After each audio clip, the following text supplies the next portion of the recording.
So a rate law expression for this reaction, it's second order A, first order B, and you could have questions like this, or be able to think about questions like this.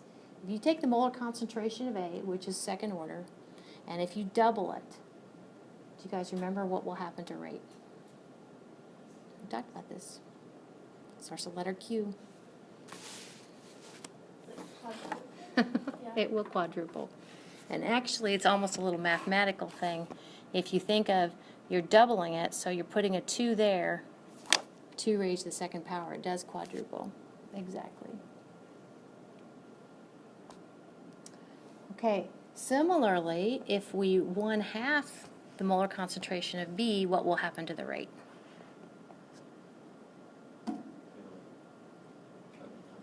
It will 1/2, exactly. The rate will be halved. That's why my group test, I'm just saying. Just kidding. So what if you double A, quadruple the rate, and you half B, half the rate? Ends up just a pure double. Yeah. So we ended up with quadruple here, 1/2 here, and double there. Just kind of things without the calculator sort of questions. All right. What about this one?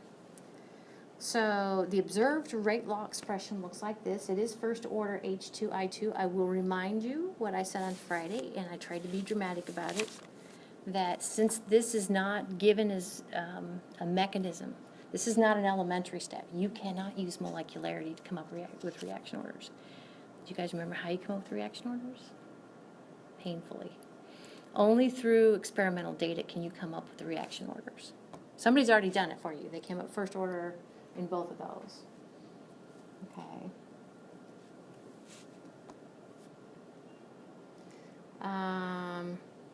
Wait, I can't remember what this one is. Oh, which of these? That's right. Okay, now I remember. There is a question to this one. Did I get my things? So your choices are. Go back. I must have got my things in order. Yeah, I think it's supposed to be true or false. Yeah. That's better. Okay. So, the observed rate law expression is still first order in both. Which of these are true and which of these are false? Okay. So those are your choices. Is it true that this must occur in a single step? How many people think that's true? How many people think that's false? I do too. Why is it false?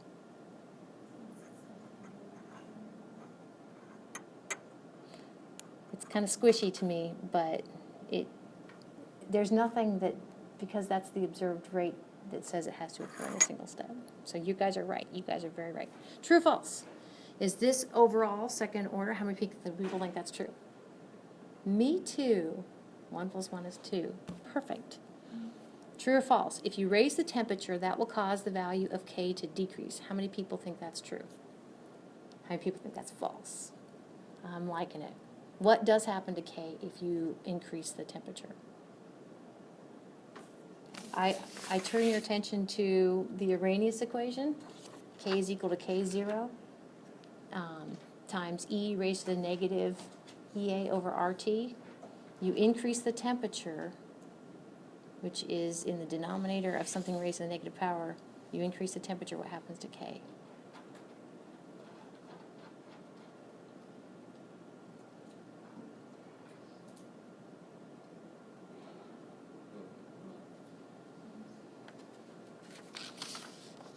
You increase the temperature, what happens to K? It goes up. Yeah, K goes up. Increase the temperature. So it's just the opposite of that. So that one's false. Raising the temperature lowers the activation energy for this reaction. Activation energy. Raising the temperature lowers the activation energy. How many people think that's true? How many people think that's false? How many people don't know? Okay. One way to think about it is those energy diagrams, because I think that's kind of what Marie's tracing in her head, those are set in stone. Okay, so it doesn't do anything. Changing the temperature of whatever your reaction is occurring at does not change your activation energy required to go from reactants to products. Your activation energy is set in stone. Looking at it this way, by golly, this goes back to the next question. Or the previous question, if you increase the temperature, you basically give more reactants enough energy to go over your barrier. So that's actually why your rate increases. Because you didn't change the activation energy, you just gave it more energy. Okay, if the concentration of both reactants are doubled, then the rate will double. So they're both first order. Think of doubling and doubling, 2 and 2, and the reaction rate will double. How many people think that's true? How many people think that's false? See, you guys are going to do great. What will happen to the rate? Will it quadruple? It'll quadruple again. Twice. 2 times 2, 4. Quadruple. Oh, yeah. Mm-hmm. But you don't have to add Mm-hmm. That would quadruple. Very good. Okay. See if this next one's the right one. Oh, one more. Adding a catalyst, we just talked about catalysts today. Adding a catalyst in the reaction will cause the initial rate of the reaction to increase.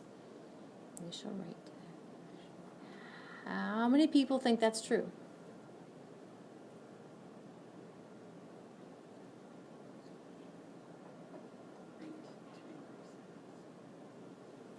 True.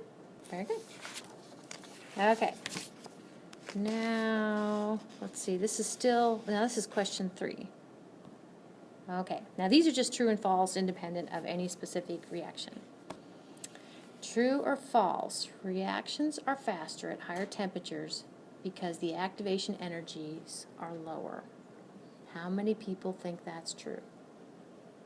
How many people think that's false?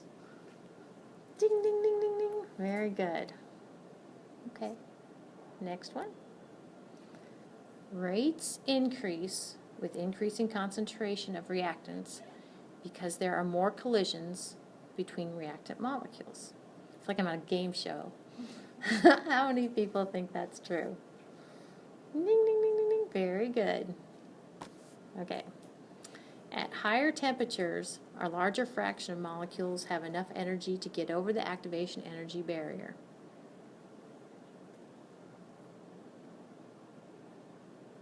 How many people think that's true? I don't know about this one. Why do you think, Marie? How does that work? Because they're moving faster. They're at higher temperatures, they're moving faster, yep. And they're more likely to overcome that initial energy barrier. Very good. Cool. Last one. Catalyzed and uncatalyzed reactions have identical mechanisms. How many people think that's true? How many people think that's false? It is false. Fresh on your minds. Okay, on to question 4. Again, we have a specific rearrangement reaction, cyclopropane, going to form propene. It requires a platinum to be a catalyst. Okay. I say requires, but this one, it'll go a lot faster if it has it there. Okay. So indicate how the following quantities change, increase, decrease, or no change, as the reaction proceeds or progresses from reactants to products. From reactants to products. Because remember, way back when we started this, what happens to the reaction rates over time? They decrease, exactly. So I bet that's one of the questions. So this is kind of what we have. Will these quantities increase, decrease, or no change over time, assuming that the temperature doesn't change? All right, here we go. So cyclopropane is the reactant. Will that increase, decrease, or no change? How many people think it'll increase? How many think it will decrease? Me too. Decrease it is. Propene, that's a product. How many people think it will increase? Me too. Very good. Catalyst, how many people think it will increase? Decrease? Stay the same. Very good.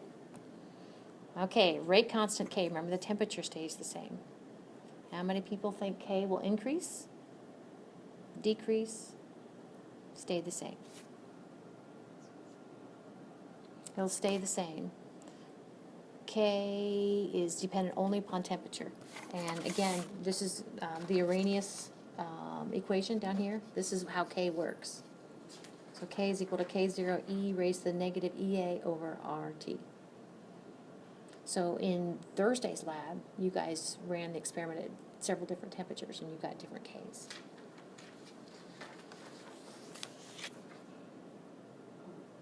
Okay. Sounds like she answered her own question. Okay, so increase, decrease, stay the same. The order of the reaction. So what is first order? Okay. So how many people think it will increase, decrease, stay the same? Stay the same. Yep. First order. Once first order, always first order. All right. One last one.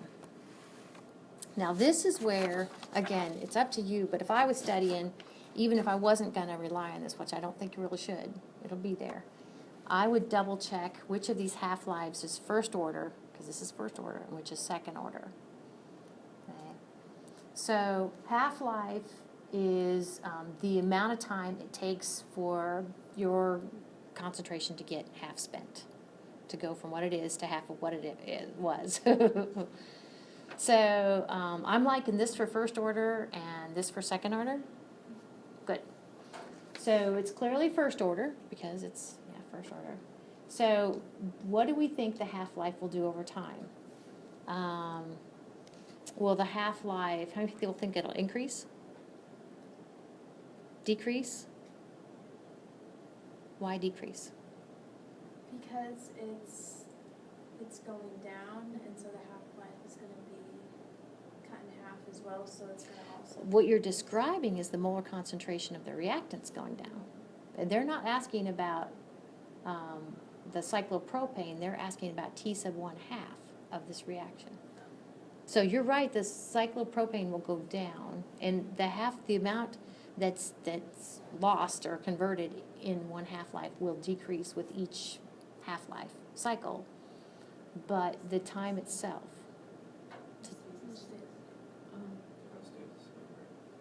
I'm kind of hearing stay the same.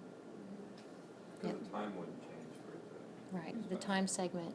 Okay, so yeah, I was. But the amount that decreases in each time segment would get less and less. So if it's in a second order, would that stay the same or would that change?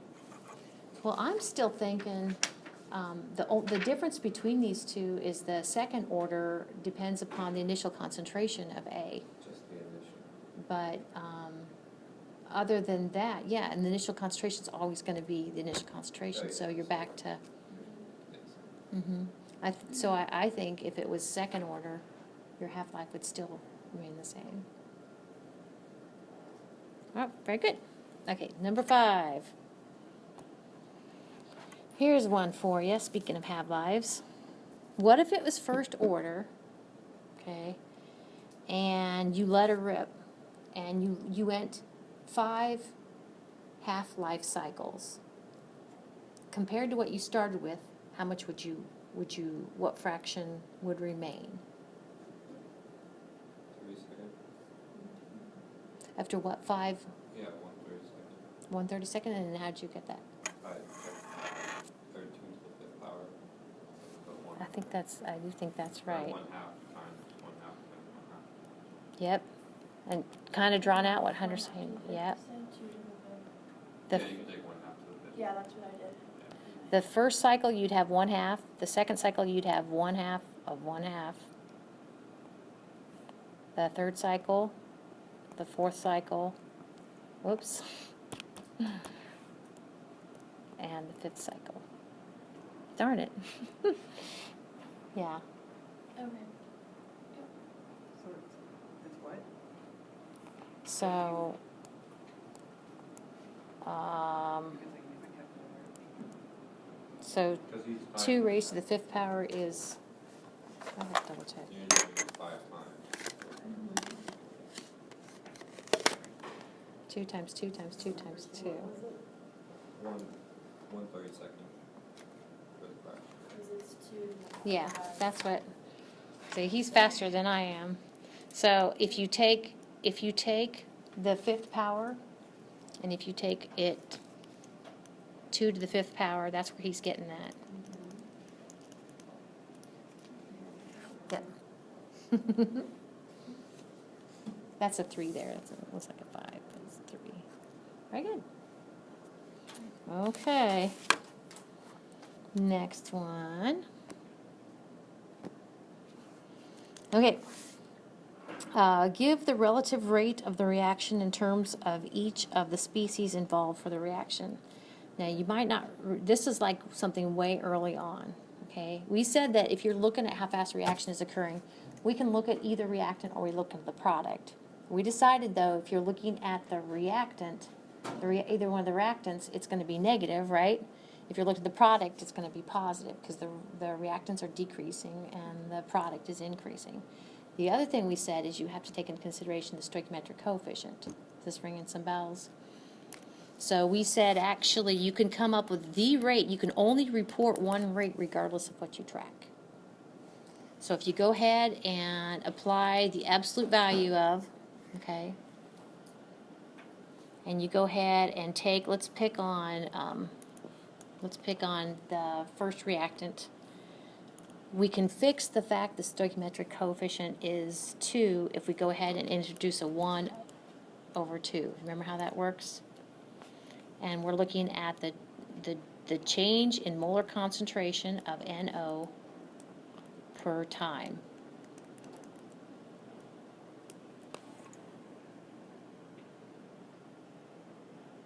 Or probably, and I can't remember what would probably take you further down the road, but we could take it times minus 1/2 because we know that actually this is going to be negative. Remember that? And each semester I probably do it a little bit different. Does that make sense? Rates have to be positive. We know change in molar concentration of NO is negative. So it's the same diff. This way, it might help you more. So is that the answer? Because we don't That's have- one of them. So let's go ahead, let's turn our attention to the next one. We're not done yet because it says everything. So what about, how would we say rate in terms of the reactant BR2? Would just be without the half. Just Be the without the what half? negative. We do still need a Absolute value. negative, I agree. Absolute value or negative, So you could do either absolute value or negative, right, right? Okay. yep.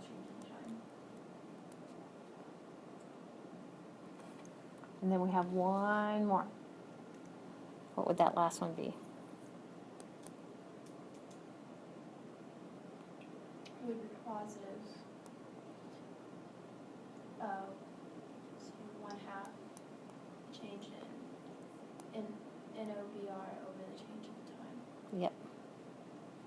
That makes sense. So those would be the answers, right? Yeah. Okay. The rates always have to be the same regardless of what species you track. And this is one way to, this is how they're related. Yeah.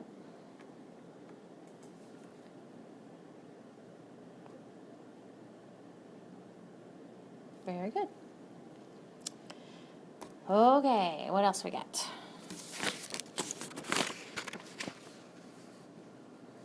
Okay, this one, rate of the formation of O2 is 0.0015 molars per second, moles per liter per second. What is the rate of the decomposition of O3? And it's kind of, to me, related to the previous one, I think. So it goes like this. When they give you the rate of the formation of O2, okay, what they're saying is, well, yeah, the real rate is equal to, you guys would probably tell me what, 1/3 times the change in molar concentration of O2 over time. Does that make sense? And so to me, I could get the real rate, the real rate, by taking 1/3 of, of 0.0015 moles per liter per second. That make sense? There's a couple ways to work this. That's right now how I'm working it. And we can almost do that math in our head. 0.0005, right?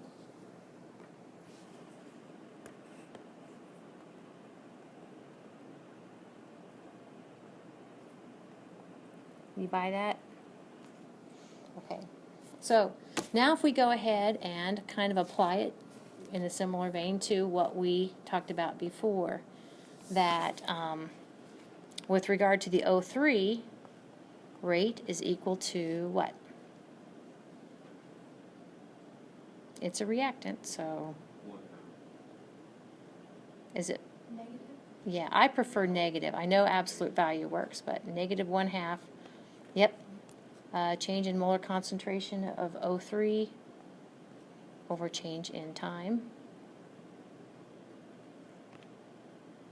And actually we could rearrange that, solving for the rate of the decomposition of O3 then, which is, the rate of decomposition of O3 looks like this.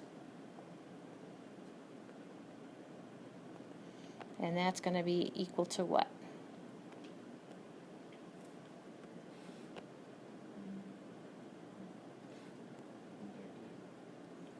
Yep. I'm liking it. -2 times the rate. So I'm kind of thinking, I'll just say is equal to, run on equalities. I hate them, but that's okay. -2 times the rate, which is up here.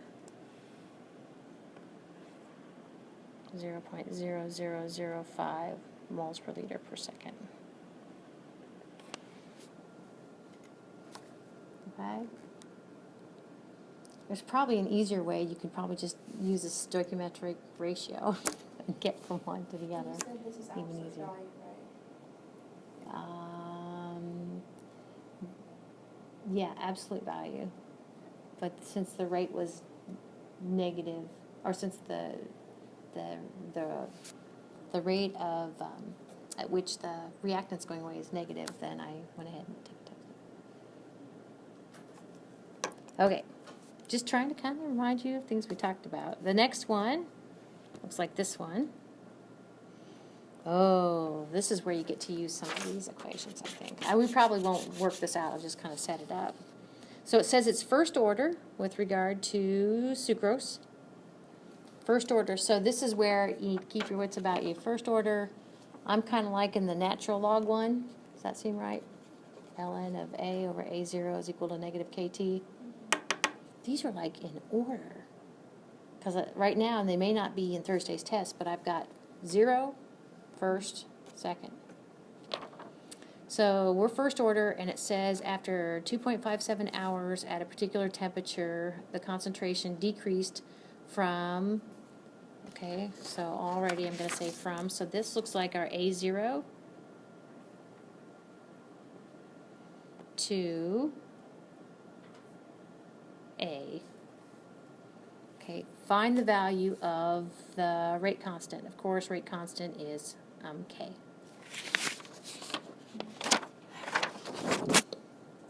All right, so hopefully you guys can see these because you've got one in front of you. So we're looking at one of these two. Actually, both of these are first order. So I'm kind of liking the second one. Third one on the sheet, but the second one. And when it comes down to actually taking tests, can we use either one? It doesn't really matter because I know with certain problems it's easier to use Right. one or the other. My thing is, if I start to use one and I'm not making any headway, I use the other one. So, That's what I thought. yeah. So you plug and chug, sort of. So, of course, the T then would be, I'll go ahead and mark it on here. That's your T right there. Yep, I'm liking it. Very good. The next one, decomposition reaction. Okay, this one is also first order. It's a little bit different. And they give you the K. Notice, and we don't have to figure it out, but always, if it's overall first order, by the way, this is a good example where you cannot use the stoichiometric coefficients as the reaction orders, right? You just can't. We know it's first order because the units of K are inverse time, and that's perfect. The overall reaction order is 1. So how long will it take for 15% to decompose? Now this is one that, I hate to say it's a tricky classic, but if 15% decomposes, do you guys buy this, that you have 85% remaining? 85% remaining pretty much looks like the ratio of A to A0 is 0.85. You guys, does that work?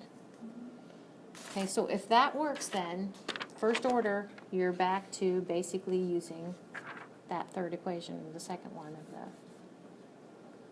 okay, and you're going to solve for T. On the test, are we gonna need to know, well, is there gonna be any problems higher than second order? No. No. I thought you told us that there wasn't, but I was just. Right. Yeah. Okay. Next. Is this the last one? Okay. Save the best for last. All right. So it's classic. So you'll have this tomorrow, or tomorrow, you know what I mean, Thursday. So these two kind of go together. This is the Arrhenius equation, and this is actually getting ready to do an Arrhenius plot. This second one here is what you guys are doing for your homework, handing it in. So basically we said you can get to the activation energy if you take the natural log of K and the inverse of the absolute temperatures, you plot them, and then your slope, your M is going to be equal to negative EA over R. That's it. So to work this, I would set up some columns. If I was going to do this on a test or homework, I do it different each time, but I might do my K and my T and go ahead and get it to Kelvin. You know, I have 2 points here, and then I would take my ln of K here, and I would take my 1 over T here, and then I would kind of think of the plot, the Arrhenius plot, where it's the ln of K versus 1 over T. It'll have a negative slope, okay? The slope of that line is equal to negative EA over R.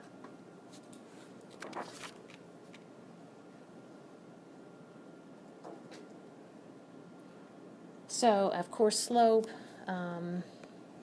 is equal to change in y over change in x, and that's equal to change in ln of k over change in 1 over t.